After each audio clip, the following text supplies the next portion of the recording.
2016. Como 11 de março, você tá louco? 11 de abril de 2016. Essa câmera tá meio distante agora, né? Não, mas tá bom. Tá bom? Conosco, Letícia Ramos. Seu foco crítico número 23. E a gente sempre tentando acertar o nosso convidado. Não, a gente quase matou uns do Amorrinho de susto. A pergunta que não quer calar.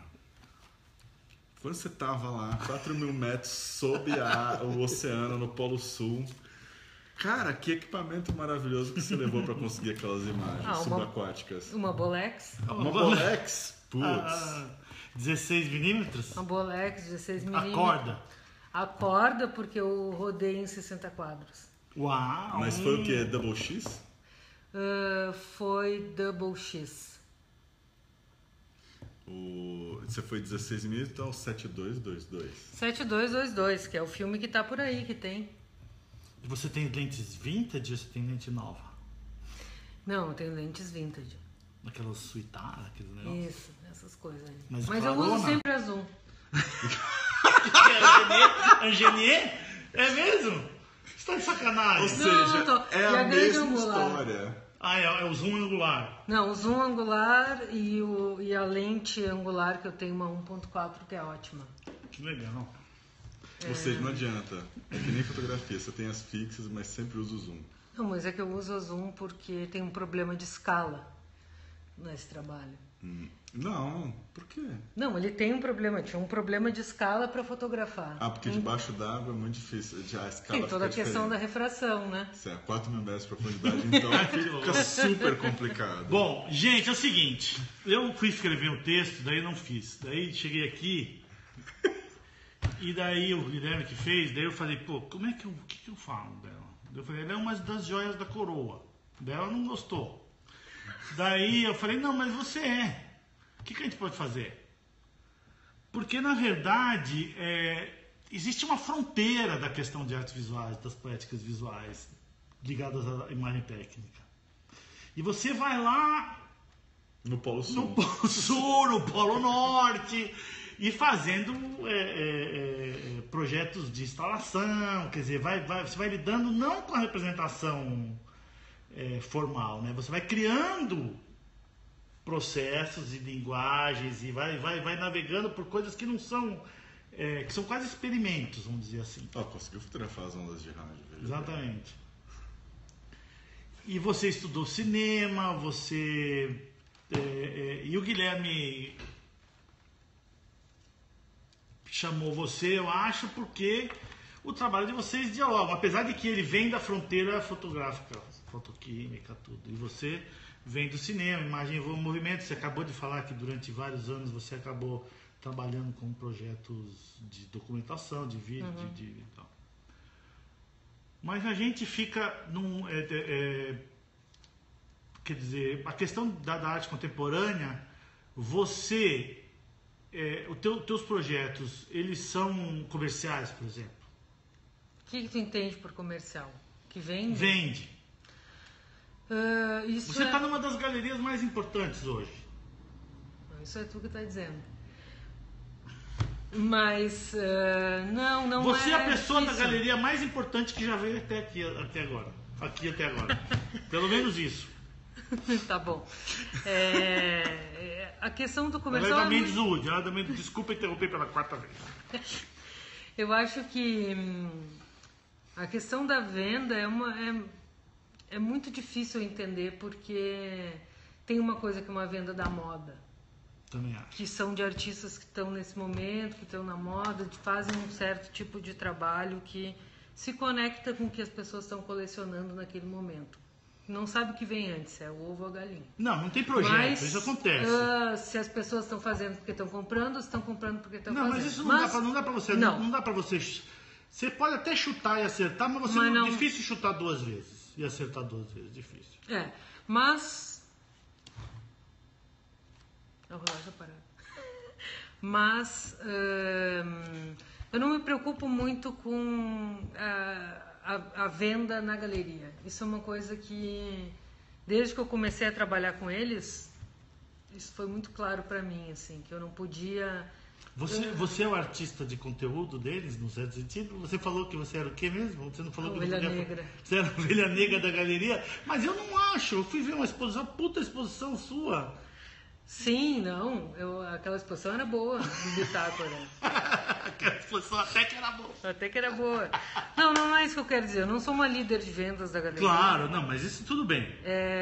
Mas não você é, vou como muito... é que chama? Você é o, como é que chama a peça de resistência no sentido Não, de existem conteúdo? várias peças de resistência de conteúdo e que inclusive vai além. A sua peça de resistência talvez de uma espécie de formato um pouco romântico, que já saiu um pouco de moda e que de vez em quando volta. Tá. Como é que é isso? Quais produtos, quais projetos seus você identifica? Porque como todos os trabalhos têm uma questão processual que é muito forte, isso é muito difícil de mostrar. Isso exige um conhecimento tanto do colecionador como do curador do trabalho como um todo e de uma importância disso. Então acaba que o trabalho ele vai mais para museu, para instituição, para... O decorador não leva a dona de casa lá e fala, essa O peça decorador é linda. gosta, porque as peças são lindas. Eu acho que essa é o problema.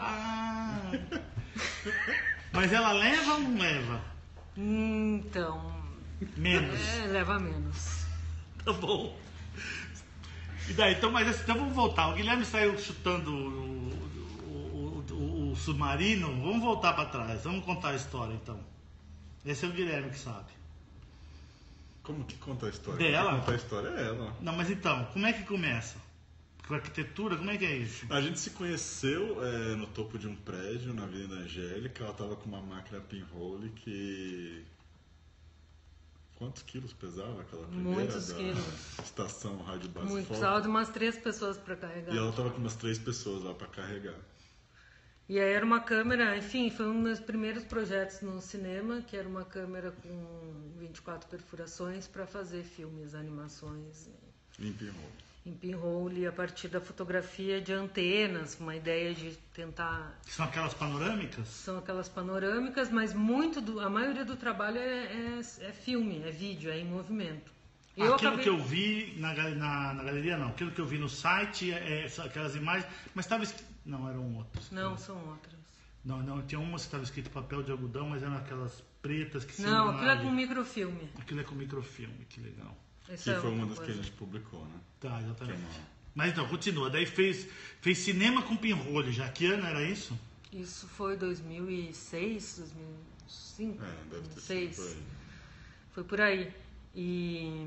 Mas esse não é o primeiro trabalho, já tem... Sim, assim, de certa forma, o primeiro trabalho mais autoral, que não está dentro de uma lógica do cinema. Tá bom. É um pouco fora não, porque disso. você é arquiteta e cineasta. Não me formei. Isso é uma coisa muito importante. Eu fiz 8 anos de Universidade Federal e não me formei. Tá bom, em Porto Alegre. Tenho orgulho disso. Não, porque a minha formação peraí. é de arquitetura. Eu acho que o que eu sei até hoje eu aprendi na faculdade de arquitetura.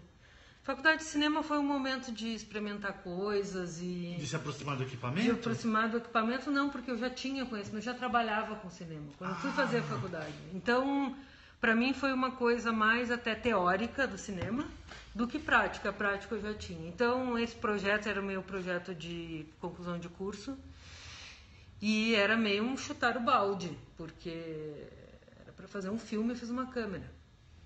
Que nem o tese do outro também. Exatamente.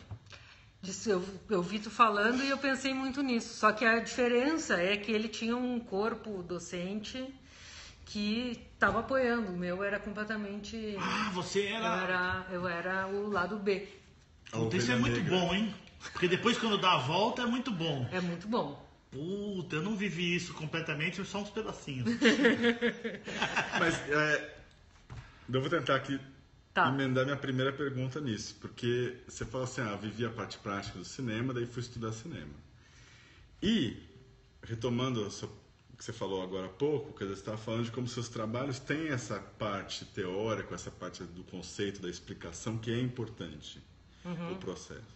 O cinema tem os textos, tanto o roteiro, o planejamento, toda a parte técnica está sempre muito detalhada em palavras, em papéis. Isso é uma coisa importante para você nos trabalhos até hoje, mesmo não tendo equipes de cinema trabalhando, quer dizer, você faz planejamento e tem tudo por escrito e todo o conceito antes? Roteiro? Você tá falando roteiro? Não roteiro, mas assim, você tem assim a ideia do conceito antes ou uma coisa que às vezes... Não, são coisas meio paralelas, assim. Eu sempre tenho um conceito que eu estou perseguindo, normalmente é uma história.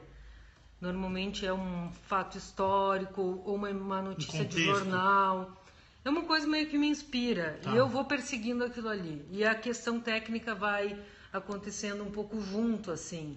Então, por exemplo, submarino, comecei a pesquisar tudo sobre foto subaquática e isso acabou me levando para uma coisa de construção de submarino de madeira que não tinha mais nada a ver com a câmera. Então, as pesquisas vão meio se... Submarino de madeira me parece uma contradição, mas tudo bem, depois Mas você existe. explica. Submarino de madeira? Sim. Você precisa assistir Mega Construções. Tem no YouTube. Mega Construções é incrível. Mega Construções de Submarino de Madeira. Do Discovery Channel. Mas enfim, esse tipo de coisa. E também não existe nenhum aprofundamento, assim. Eu não quero ser uma cientista. Não, porque é isso que eu achei Eu legal. gosto de raspar nessas coisas. Certo. Você não tem medo disso? Peraí, você não quer ser, mas você parece ser. Pois é, mas não, eu acho que eu sou mais uma inventora. Eu estou mais próxima do... Não, mas você inventa a arte, você não inventa a ciência. Não invento ciência. E você não tem medo disso, de ser criticada por isso? Por quê? Não, estou falando aqui o professor da Universidade Federal de Porto Alegre. Você... O que é a arte, né? O que é a ciência? São coisas que... eu não sou uma cientista, eu não sou uma historiadora. Essas coisas, para mim, todas elas formam uma história, uma grande história de ficção. Meu trabalho fala sobre ficção. E ficção científica sob o meu ponto de vista romântico, experimental. Tem um texto crítico que o cara fala que é o trabalho um artista alemão. It's not science fiction. It's fiction science. Exatamente. Tanto que vários textos eu escrevo, ciência de ficção. Ciência de ficção. Você gosta do Fonte Coberta? Adoro, mas sou fã, tenho todos os livros. Jura? Claro, porque ele faz muito isso e fala sobre isso, escreve sobre isso. Fonte Coberta tem um livro, tem uma exposição de história natural, que são os bichos escondidos, como se a ciência escondesse uns bichos que não pode explicar. E ele pegou um taxidermista, não é isso? E começou a montar bichos. E tem uma exposição gigante. E eu vi a exposição e até um determinado ponto eu achava que era tudo de verdade. E na verdade isso acontece em todos os lugares que ele vai, até um determinado ponto, todo mundo pensa que aquilo é verdade. Quanto menos jovem ou mais idiota. 6 anos é mais ou menos a idade mas que você tal. Aí tu tocou num problema que tem a ver com o submarino, por exemplo.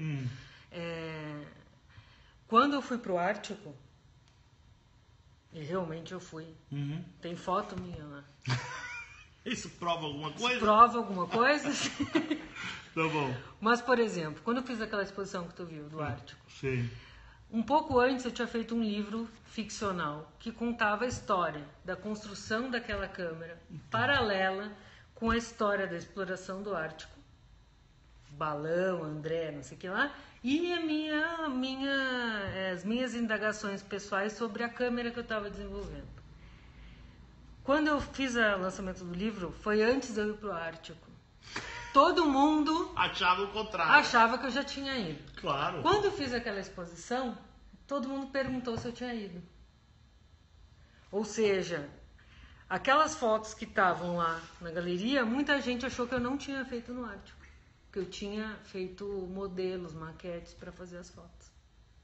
Uau. Então isso acontece o tempo inteiro no trabalho. Nas duas mãos, é maravilhoso. Se você quiser fazer aquilo, é difícil. Eu sei que é difícil. Se você quiser dizer que foi, não foi, depois vir dizer que não foi, foi, deve ser difícil. Mas eu não precisei fazer nada. Aconteceu. Foi uma coisa que aconteceu. E quando aconteceu isso, eu pensei, eu vou fazer a mesma coisa e eu vou fazer na Antártida, só que eu vou construir tudo. Ah, você provou. Eu vou... Só que aí, claro, eu botei muitas pistas no trabalho que aquilo era uma mentira, que aquilo não existia, que era ficção. Dei muitas pistas. No caso do submarino... Nunca é suficiente, Letícia. Nunca é suficiente. No caso do submarino, tu olha lá, é um submarino de brinquedo. Mas os primeiros 4 minutos de filme. Todo mundo me pergunta, essas imagens foi que tu trouxe do Polo Norte? Continua. Entende? Então a coisa assim vai... Uma coisa alimenta a outra. Porque aí eles pensaram, então tá. Então quando ela foi, ela já aproveitou e fez essas imagens uma iniciais. Artista dos polos. Ela fez uma essas imagens. da fotografia, do cinema. Eu fui pra Antártica, tá? Foi? Eu fui. Ele foi no Barão de Tefé. Não, eu fui fui no veleiro. Eu fui quem documentou a viagem pra mim, a invernagem polar. Ah, é? É. Sério? É. Eu sou fã do livro. Não 100 dias, aquele de capinha vermelha, aquele assim. Não foi esse que eu li. Então, é o primeiro. Eu li o que ele foi pro Polo Norte e aí decide voltar pro Polo Sul. Ou ao contrário. Não, ele fez 4 viagens. Não, uma viagem que atravessou o Atlântico e 3 viagens dos polos. A primeira chama invernagem polar. Olha. Estava ali 4 anos. Que coincidência. A construção do barco. Ela também foi no polo. Não, assim, por isso que eu perguntei, porque são situações extremas, quer dizer, o equipamento que você levou pro Polo Sul deve ter sido muito especial, por isso que eu queria saber. Mas foi uma Bolex. Engraçado que quando eu fui pra Antártica, não tinha decidido se ia levar de câmera de vídeo ou de cinema. Daí eu fui pra feira lá de foto na Alemanha, primeira vez. E foi na Bolex, que eu passei 2 dias quase, tipo, 2 horas de manhã, 2 horas de tarde, 2 dias, para decidir se eu levava a câmera de cinema ou a câmera de vídeo. E foi maravilhoso, porque conheci as pessoas. Mas você levou de cinema? Levei de vídeo. Porque sim. Levei uma Hi8 profissional. Que dá medo, né? Eu acho que essa é a grande questão, por exemplo, no Ártico eu levei a Polaroid. Não rola, não revela. Não rolam, todo aqueles trabalhos são feitos com Polaroid. É mesmo? Mas como é que você se revelava dentro? Dentro de mim, dentro de da roupa. Dentro de mim. Não, aí é bom. Eu Mais tirava, analógico do que isso. É assim, eu tirava e ia colocando dentro do casaco, dentro. E aí deixava meio umas quase 4 horas ali, só ia abrir dentro do barco. 4 horas? É, mais ou menos. Mas porque você estava fotografando, não porque você deixava 4 horas. Não sei, porque começou a dar certo assim. Bom. Eu abria na hora, dava errado, assim. E aí, porque... Veja bem. Tá ali numa coisa, de uma curva que não responde mais. Que já você é corajosa pra caralho. Porque ir numa dessa, não vou. Porque aí que tá, a grande coisa é, tu imagina tu tá num barco lá, num veleiro, todos os teus colegas, fotos lindas. E você, assim... Fotos lindas, maravilhosas, e chega assim com um quadradinho preto com uma linha verde. Uma. Puta merda. Uma. Não. Então, é um outro tipo de eu não faço backup, eu faço 4. Minha vida tudo é plano A, B, C, D, assim. Tudo vai assim. É coisa mais única. Agora você está falando de coisa única. Isso é interessante, porque você tem várias estação rádio base foto, sequências de imagens. Vostok é um filme. Mas daí você tem frames que viraram imagens. Isso, essas imagens funcionam únicas? Elas são únicas. Às vezes, por exemplo, no próprio estação radiobase, por mais que seja um filme, uma sequência de imagens, ela é um looping de 24 fotogramas. Então ela é uma sequência. Uma sequência única. E normalmente quando eu construo as câmeras ou alguma tractana, depois que essa imagem acontece, eu não trabalho mais com aquilo ali. É como se fosse uma aparição mesmo. Isso é interessante de dizer. Quer dizer, eu não volto. Você não evolui um processo de trabalho, você chega e tchau. Isso é muito interessante. A ideia é um pouco... Existe uma hipótese, eu testo essa hipótese e... Aquilo comprova ou não? Aquilo não é que aquilo comprova, aquilo é. Aquilo dá um resultado. Aquilo é a coisa. Aquelas fotos que tem no site da galeria e no seu, para as pessoas olharem... Tem de vários... Todas aquelas sequenciazinhas são... O do Vostok é um filme aqui. Tem no seu site o Vostok o filme? Não, né? Não. Tem um na trailer, internet? eu acho. Um trailer. na internet. No YouTube. No Vimeo. No Vimeo. No meu Vimeo tem um trailer. Tá bom. Porque aí isso é uma outra questão. Por exemplo, o Vostok é um filme que eu fiz com 4 stops a menos. Então ele tem 4 stops na revelação. Ele tem um grão enorme. Quando vai colocar ele numa coisa como o Vimeo ou o YouTube... Eles piram naquelas compressões, aquilo é uma merda fenomenal. Eu já estudei isso, já falei com pessoas, já realmente me dediquei a tentar criar uma estética melhor para o Vimeo. E eu não consegui. Não, porque realmente... você é a coisa analógica que só tem a pessoa tem que ver presencial para saber do que o artista está querendo dizer. Mas no caso do Vimeo ele destrói o filme. Não é uma questão de escala, não. Não, mas é a mesma coisa, quer dizer. Não, muito artista você tem que ver a obra.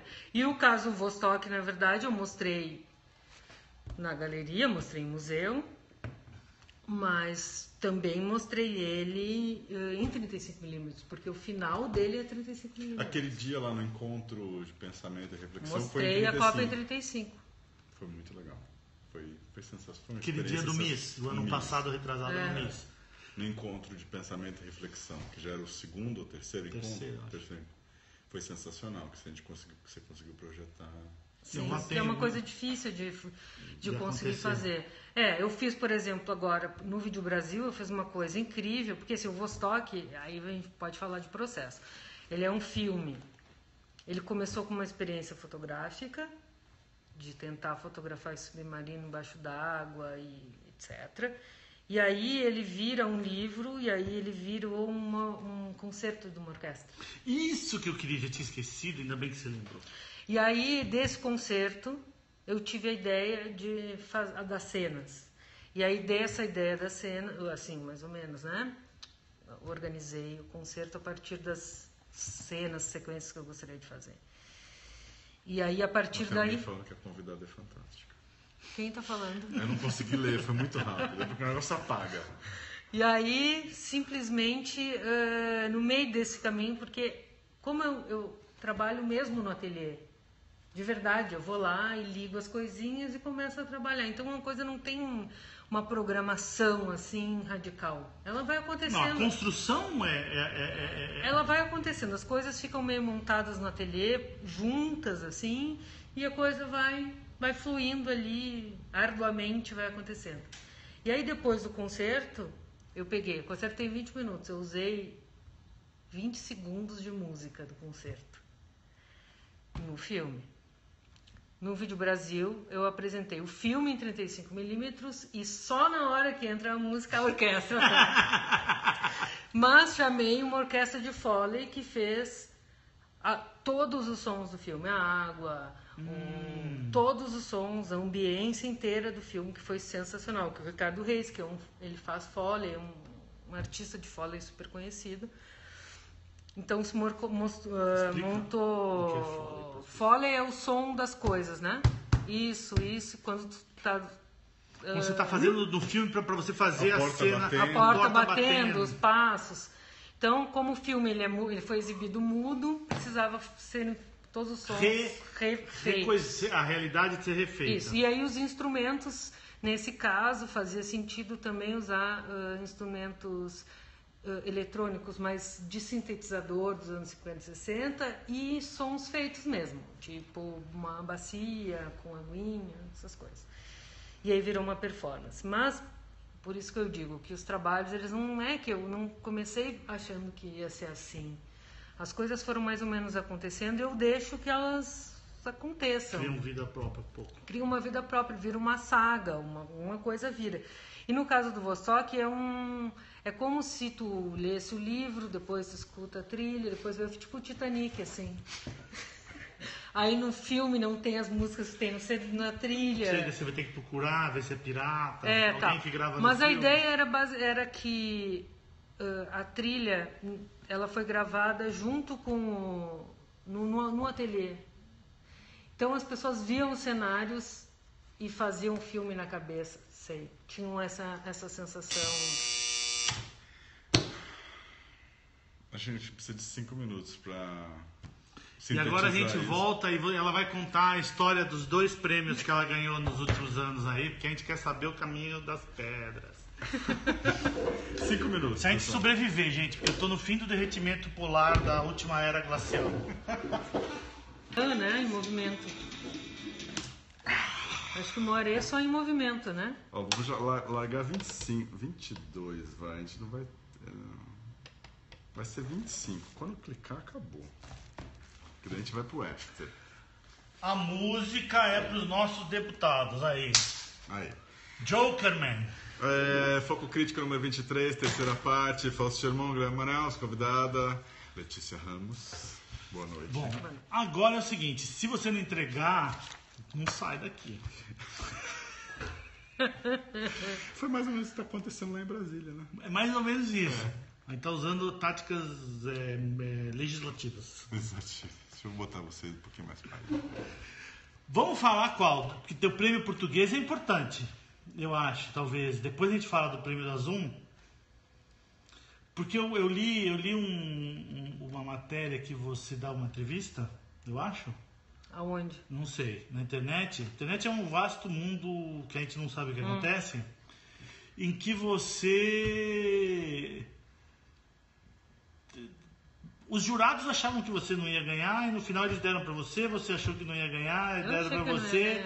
E é um puta prêmio importante, não sei quantos anos. Quantos anos tem o prêmio? 50 anos? 10, não tem 50 anos, 10, 12. Mas é um prêmio super importante. É importante. Em Portugal é mais importante do que aqui. Aqui ninguém foi na exposição. Não. Mas não importa. Aqui a gente ainda bate tambor. Tá no a gente bate. A gente precisamos agradecer os patrocinadores. É verdade.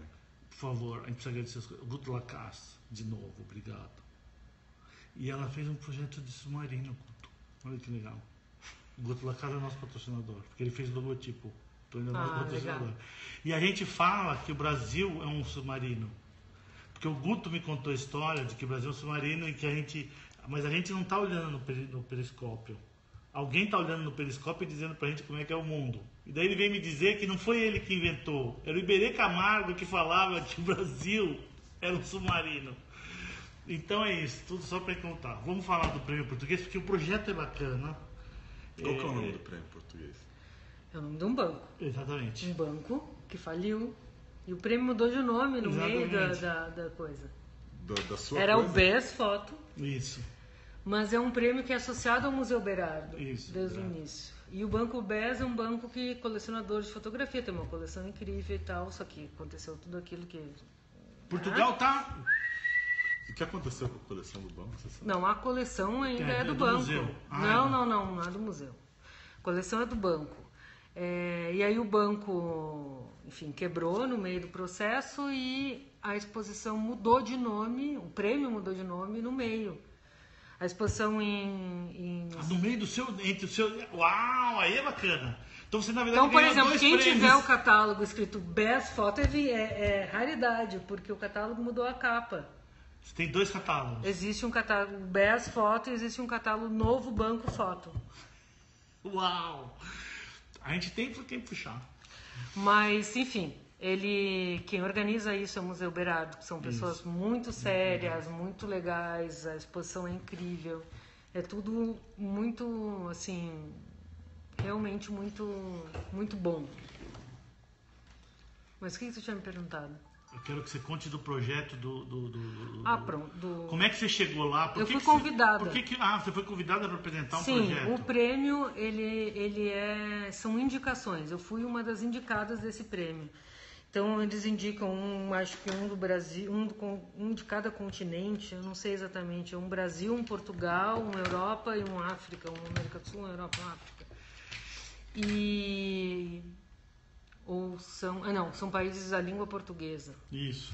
E aí é livre, você não precisa apresentar um projeto, você tem que fazer a exposição, ponto.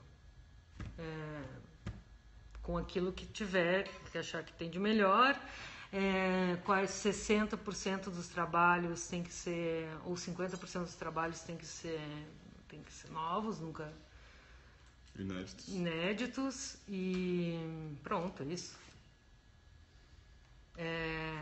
E fala do projeto que você escreveu. Esse que eu queria saber.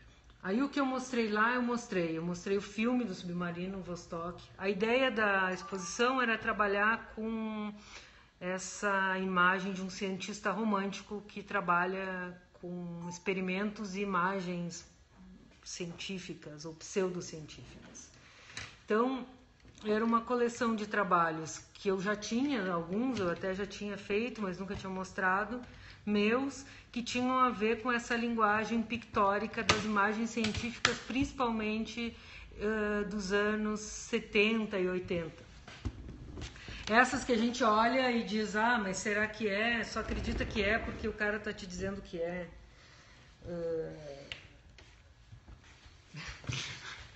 Tudo acontece ao mesmo tempo. E, então o nome da exposição era Nós Sempre Teremos Marte. Não, isso é que eu adorei. Mas Como se Marte fosse um desejo, né? Exato. Porque é um desejo.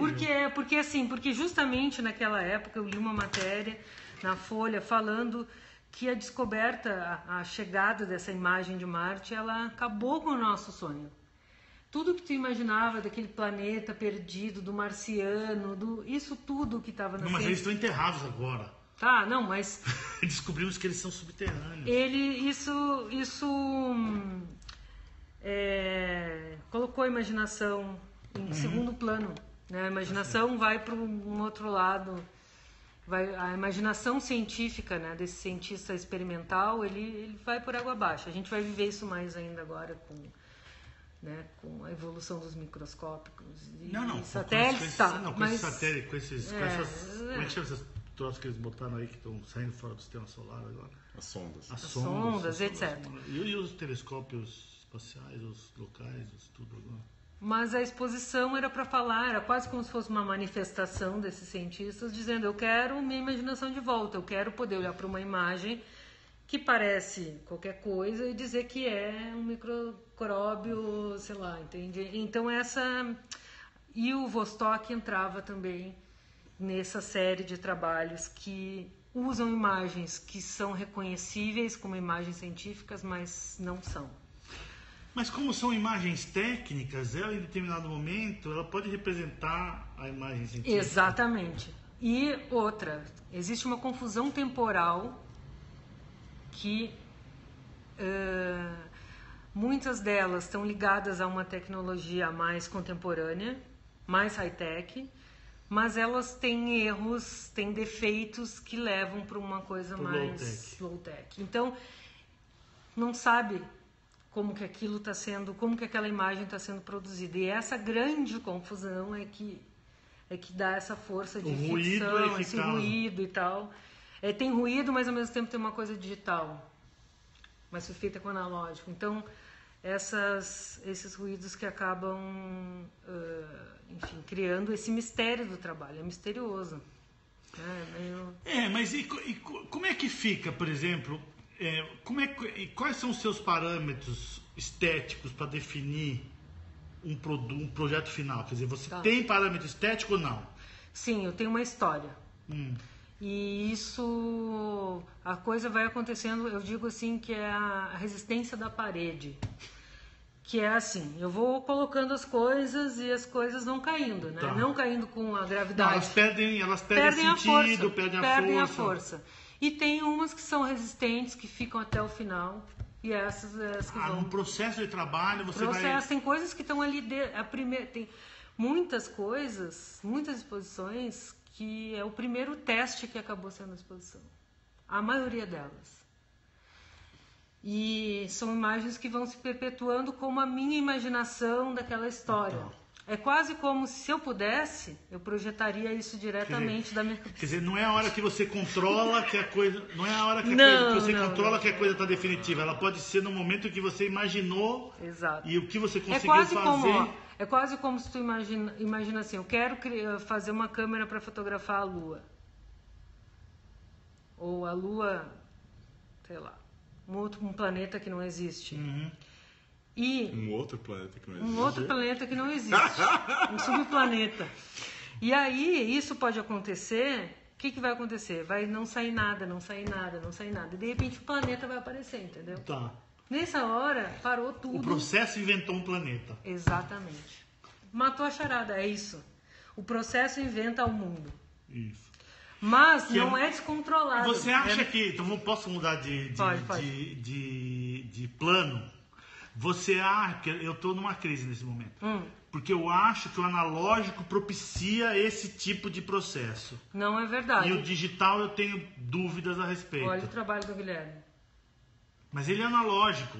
Mesmo ele mexendo naquela porra lá no digital, ele é analógico. O processo dele é analógico. Ah, sim, o processo mental. Isso. O que eu acho que é exatamente onde eu ia com a minha É pergunta. quase semântico o meu problema. Talvez ele não seja concreto, mas eu gostaria de ter uma frase, um parágrafo que eu conseguisse resolver essa questão. Não. Porque Eu acho que tem coisas que são assim. Ela puxou o filme, o 7222, 4 pontos.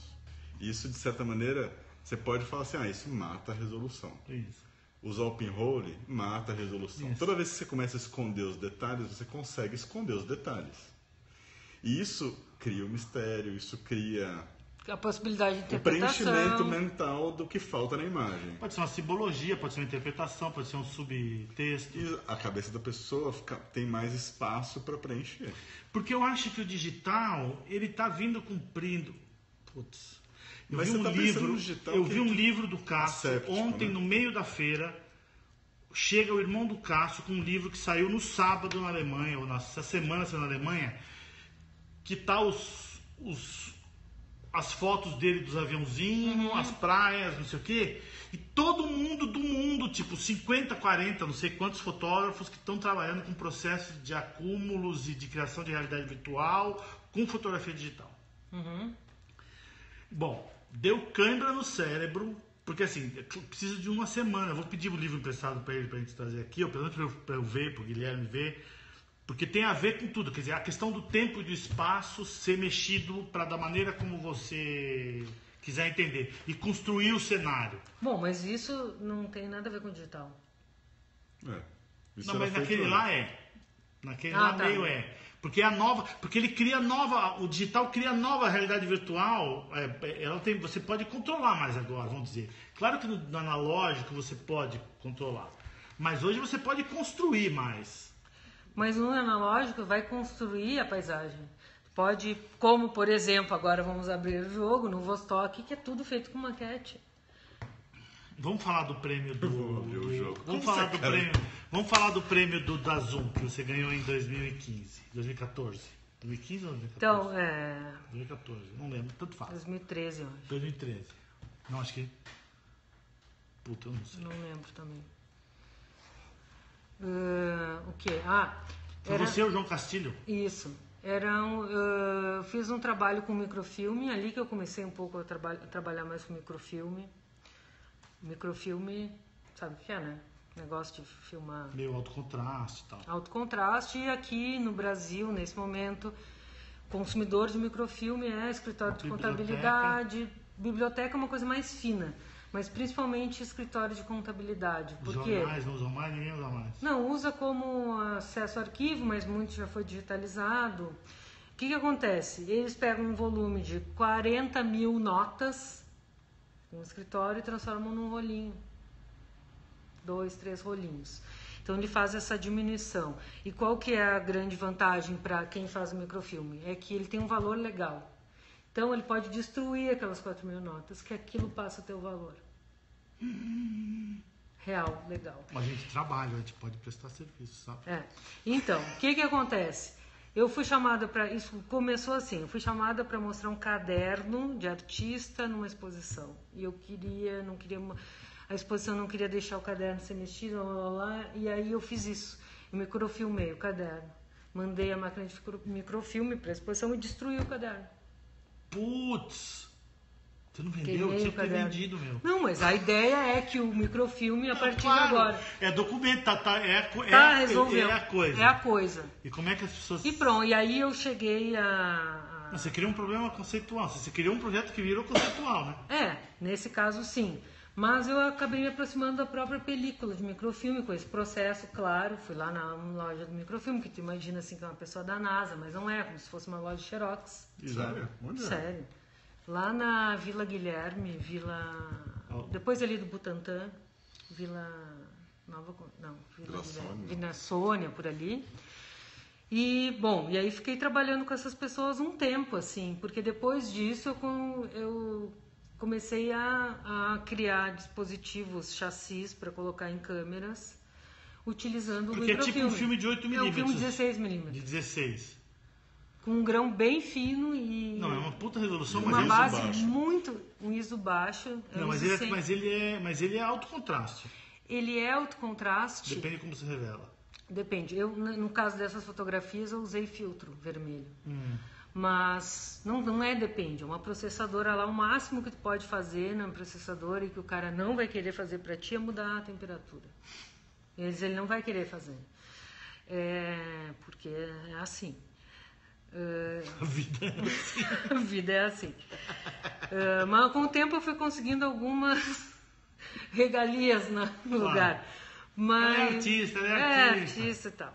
E aí... mas enfim, aí eu pegava a ideia era microfilmar uma paisagem. Trabalho da Zoom. Claro. Era pegar esse microfilme, essa câmera de microfilme e levar pro campo, para um lugar e esse lugar destruir a paisagem depois? Não, mas a paisagem é aí que tu vai entender agora o sentido do projeto.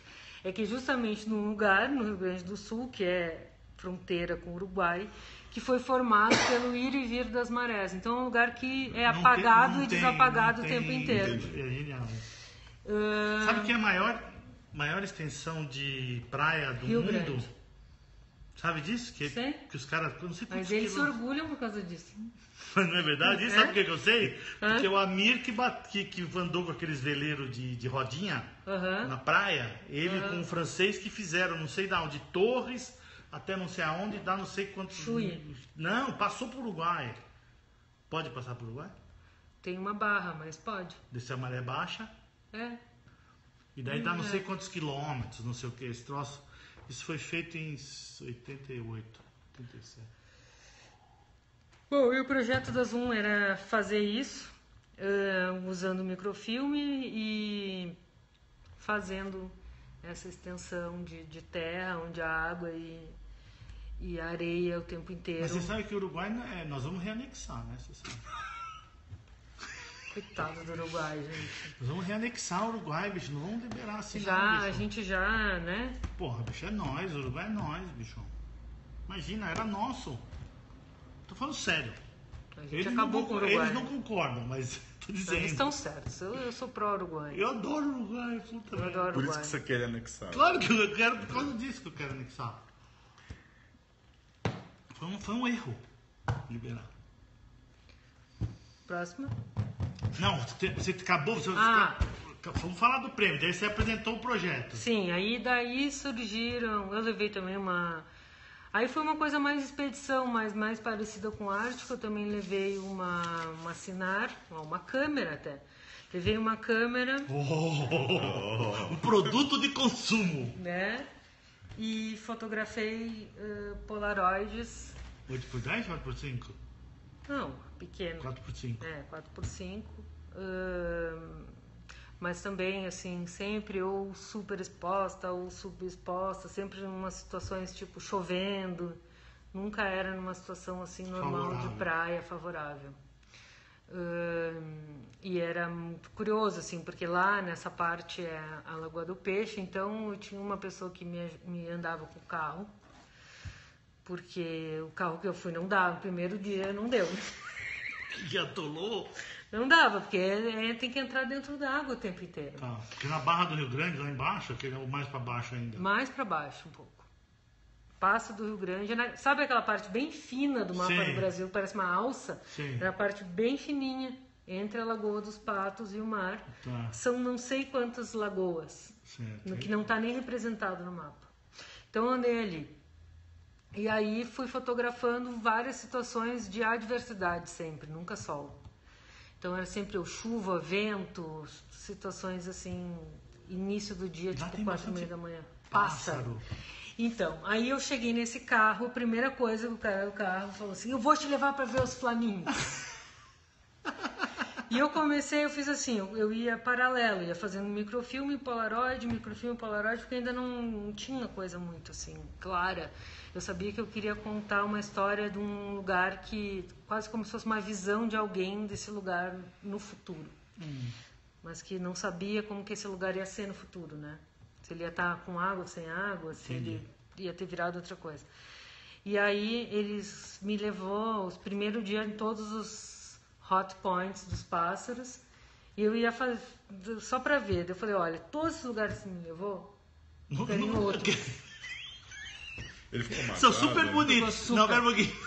São super bonitos, mas não é nada disso. Não é nada disso. A gente vai fotografar das 5 da manhã às 8. Aí tu me leva lá para o lugar que eu tô ficando, que era uma pousada, um lugar que chama Tavares. Que o símbolo da cidade de Tavares é um flamingo. E quando chover, porque estava chovendo quase todos os dias naquele horário assim das 3 da tarde, porque era muito quente, né? E aí quando assim, tiver armando o tempo, tu vem me buscar. E a gente vai. Quando os passarinhos foram embora. Os passarinhos foram embora. E aí, assim, eu até tentei fotografar uns pássaros, porque eu queria muito dar uma fotografia para ele de pássaro. Não consegui. Ai, meu Deus do céu. Você não tem uma câmera 35, telefone, assim? Não, então, o telefone... Tava eu, um amigo meu, o Glauco, que é fotógrafo. Esse sim é fotógrafo, de verdade. E que é meu amigo. E que... Pô, mas não faz assim que os caras vão desligar o negócio, meu. Olha lá, Não. o número tá caindo. E que... Não, e que foi comigo... Enfim, que ele se mete nessas empreitadas, assim. E... Então ele ia fazendo o registro. Tirando foto. Making off, assim. Meio making off me ajudando. Todo o problema foi assinar, que era pesada. E a gente montava ali em cima do carro. É uma câmera de estúdio, né? Não é pra ir pra lá. E aí, mas tudo bem, mas essa é a ideia, essa é a grande diversão. Então a gente montava a câmera em cima da caminhonete, na parte de cima. E aí foi registrando com o celular, obviamente, no terceiro dia o celular, os dois, o meu e o dele, morreram. Por causa de umidade? Por causa de água salgada? Um vento, filho da puta. Eu não levei câmera digital. Claro. Eu só levei analógica. E aí a gente fez umas fotos e tal, assim, mais posadas, com a Sinar 4x5. E o resto foi com microfilme e com a Polaroid. Aí as Polaroids iam secando meio dentro do carro. Mas, desculpa, que câmera que você usou pra fotografar com 16mm? Você Não, filmou? é uma máquina de microfilme. Não. Ah, você modificou uma máquina. Eu coloquei o 16mm dentro de uma bobina de 35. E aí o que acontecia é que ele ficava andando assim na bobina. Então tu não tinha uma noção de quadro. Isso é uma coisa importante. Mas ele ficava plano? Nem Esticava. sempre. Uau! Mas Não era uma tinha câmera também. 35. Era uma câmera 35, uma Yashica comum. Você fazia uma panorâmica. Ah, por isso que as fotos são panorâmicas. São um pouco mais panorâmicas. E o que acontecia é assim, eu não tinha muito controle de quantas exposições, porque eu, às vezes trancava ali no tubinho e tal. Então eu normalmente fazia no máximo 5 ou 6 e trocava. carregava como se fossem 20. Tá. Ia trocando e também não tinha noção de quadro, nem onde adiantava olhar no visor, porque... Você não sabia se era pra cima ou era pra baixo? Não, porque o vambora. filme ia fazendo assim, né? Isso é uma coisa, assim, eu nunca olho no visor. Isso já tem um lugar, entendeu? Assim, Você aponta, pelo eu menos? aponto. Não, eu aponto, eu sei, mais ou menos aqui eu sei que, sabe? Que alguma coisa daquela região ali vai ser Eu tenho uma relação, assim, porque todas as câmeras que eu faço não tem visor. Então quando elas têm, eu não consigo usar, é difícil pra mim. Possível. A própria 16, quando eu fiz o Vostok, a 16, quando tu tá numa situação muito escura, tu não enxerga nada no visor. Não, claro, porque é velha. Não, e não só por isso, é muito escuro. Não, ela é comparada com as câmeras de hoje, ela é 5, 6 pontos é preto, 6 pontos subexpostos é preto, então ela não vê nada. Não Mesmo vê com nada. ponto 4, não vê nada. E, então estou acostumada um pouco assim a filmar sem olhar. Sabendo da exposição, se meter o fotômetro ali e tal, você vai embora. O quadro você vai... Fotômetro. Fotômetro, ai meu Deus. Interrogação. Não, no caso de 16 uso fotômetro, não Tem dá que pra usar não porque... usar. Não, porque... Não, é que assim, nesse caso do PB é mais, e do Vostok, é mais livre isso. Pode errar um pouco na fotometragem. Estou falando do preto e tal. Agora, Quando é uma situação mais delicada. Agora, você se Segurança, sente... só pra você terminar a frase. Você se sente... Porque você navega numa situação super incerta, o seu processo é... E quando você tem a aceitação, os prêmios, a coisa toda, como é que é? Como é que você só te empurra para frente ou você tem algum tipo de... Não, acho que só empurra para frente, porque isso vai exatamente, ou seja, não é uma coisa de mercado, mas existem pessoas que acham isso interessante e que se comunicam com o trabalho. Isso que eu acho mais legal, que veem aquilo e aquilo de alguma forma... Não, eu acho que alguns trabalhos seus deviam estar em coleções permanentes. Eu gostaria de chegar no MASP ou sei lá onde e aquele troço E ele tem isso, lá direto. ou seja, a Polaroid do Ártico, ela esteve no Ártico. Eu acho isso muito significante para mim, é difícil. As Polaroids é difícil eu conseguir me desfazer delas. Eu já tirei lá da galeria, inclusive. Ah, elas ficam com você fisicamente. Não, eu não vou, como é que eu vou vender Polaroid se não for para uma coleção? Para um colecionador botar na casa? Não dá, é difícil. Claro. Gente, deu para sacar o tamanho da coisa? Na verdade é uma maquete. Não é uma maquete, o céu é o limite. Quer dizer, isso é que o que eu acho mais interessante é isso. Quer dizer, primeiro é que essa coisa das artes visuais, técnicas, vamos dizer assim, quer dizer, tem essa parte que é um pouco brincadeira, que eu acho que é brincadeira das artes plásticas, tem hora que eu acho que exagera um pouco. Agora, quando as pessoas acabam fazendo coisas, construindo coisas, não sei o que, quer dizer, você não tem como não respeitar esse tipo de trabalho para mim. É a coisa mais maravilhosa, quando você consegue ter certeza de que tudo isso saiu. Bom, quando eu falei que era uma das joias da coroa, eu acho que está claro. Eu acho que não é exatamente uma coisa. Ela pode ter se sentido um pouco, que eu acho um exagero, mas não é. Isso aqui é o máximo. Muito obrigado. Muito super obrigado. Eu achei que você não viria. Fala que bando de chato, os caras ficam fotografando com máquina, com filme, ficam falando de analógico, ampliador. Mas super obrigado mesmo. Super obrigado. Beleza. Gente, a gente vai comer nosso hot dog. Amanhã a gente tá na feira à tarde. E a gente deve ter um extraordinário essa semana, eu acho. Ah, você disse que não dá, né? Não, a gente pode tentar. Nós vamos tentar. Sempre pode tentar. Pessoal, boa noite. Letícia Ramos, muito obrigado. E até já. Vamos fazer o selfie aqui. O selfie aqui. Olha o selfie.